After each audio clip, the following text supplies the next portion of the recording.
कृष्णा, आज का हमारा सत्संग श्रीमद् भगवद गीता के 18वें अध्याय का 67वां श्लोक।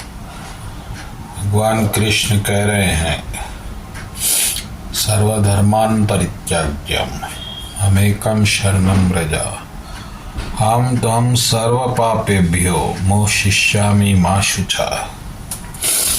इसका अर्थ है, सब धर्मों को छोड़ो और मेरी शरण में आओ, मैं तुम्हें सब पापों से मुक्त कर दूंगा।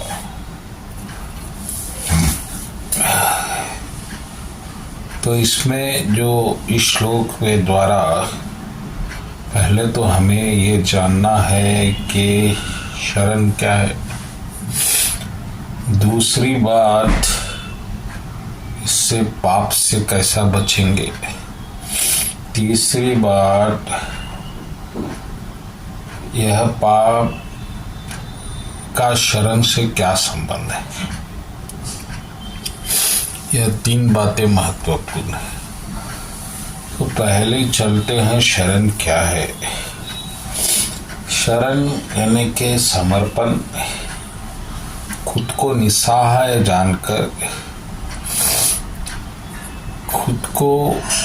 खुद का ना समझकर, कुछ भी अपना ना समझकर किसी एक को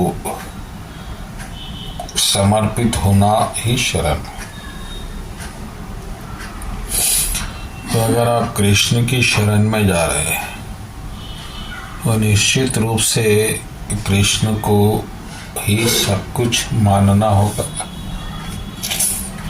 कृष्ण को ही आपका भविष्य मानना होगा और कृष्ण की मर्जी को अपनाना होगा और उस मर्जी से चलने की एक नीति, एक संकल्प धारण करना होगा। यह होगा शरण। अब कृष्ण जो आपसे कराए उसे आपको करना हो। कृष्ण आपसे कैसा कराएंगे काम, ये सब कृष्ण पे छोड़ो। तीसरी बात, पाप और पाप का भगवान से संबंध। तो भगवान को जब आप भूलते हैं तो आप एक चीज करते हैं, वो है पाप। तो जो पाप कर रहे हैं उसका मतलब कृष्ण को भूले हुए, क्योंकि कृष्ण को याद रखने वाला पाप कर नहीं सकता, क्योंकि उससे कृष्ण पाप कराते नहीं। तो अगर इसका अर्थ यह है कि शरण में आपको जाना है तो कृष्ण को याद रखना है, यानी कृष्ण के आपको भक्त बनना है और उनका चिंतन अनन्य करना, जिससे भगवान आपका चिंतन करते हुए आपको पापों से मुक्त रखेंगे भविष्य में, और जो पाप हो गए हैं उससे भी मुक्त करेंगे। क्योंकि पाप यानी कि कृष्ण के दृष्टि में कृष्ण का विस्मरण ही एक पाप है। तो जैसा ही आपने कृष्ण का स्मरण शुरू कर दिया तो समझो आप आपने अपने सब पाप धो लिए और आपने जन्म का लक्ष्य पा लिया। तो इस तरह से आप निश्चित रूप से पाप मुक्त हो सकते हैं।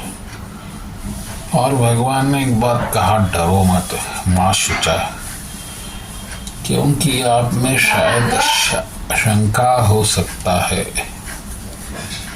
कि अब ये क्या कृष्ण हर तरह से मुझे अपनाएंगे, संभालेंगे। ऐसी शंकाओं को मत लाओ।